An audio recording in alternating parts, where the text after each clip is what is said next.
Kenny and Lana Hylden can't number the times they've traveled this road near their farm in North Dakota. But the morning of April 6, 2007, Good Friday, is one that is etched in their memory. As we got to this point, we could see a car out in the field, and I turned to Lana and I said, you know, what in the world is going on here? They went to the scene where they found an overturned car and a badly injured young man covered with mud. Neither looked familiar. His face was double the size of a normal face. It was so swollen up. He couldn't open his eyes because they were so full of mud. Didn't know who he was. We just referred to him as Sir. Take it easy, we're gonna get you help. I went back to the vehicle to call 911. It didn't take long for them to learn who the person was. Kenny yelled from the window of the vehicle, "Go get that article of clothing that was laying in the field." When I initially touched the coat, I knew then that that boy laying in the field was my son. My whole world was shattered at that moment. Their 16-year-old son Ben left just minutes before they did. The road was icy and he lost control.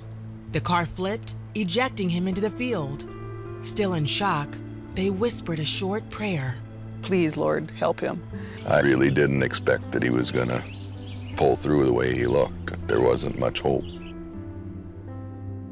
At the hospital, Ben was rushed into the operating room for multiple injuries, including damage to his intestines, liver, and pancreas. An artery in his right leg had been crushed, and he was bleeding in the abdomen and brain. A nurse told his family he had a 5% chance of survival. Endovascular surgeon Dr. Scott Charette says his primary concern was getting Ben to breathe. In situations typically where you start out with bad lung injuries, things usually progressively worsen over the next 24 to 48 hours before they start to get better. While Ben lay in an induced coma on ventilator support, his family and friends refused to give up hope. My brother's mother-in-law just told the whole room, she said, that's enough. We're not gonna take no for an answer. And she led everybody in prayer. She just pleaded with God, do not let Ben go. Ben survived the night. The prayers continued, and over the next few days, his health progressed. Doctors expected him to spend at least 2 weeks in the ICU, but in just 4 days, Ben's induced coma was lifted. He was breathing on his own. Our son Andrew went to talk to him. He said, Ben, the twins just played a baseball game and they lost. And Ben gestured to him, not in a very polite way, but we knew it was Ben. Ben's internal injuries began to heal too. Doctors expected his hospital recovery to last at least a couple months, but he was discharged within 2.5 weeks.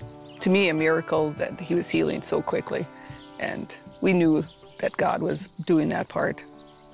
And there were so many people praying for Ben.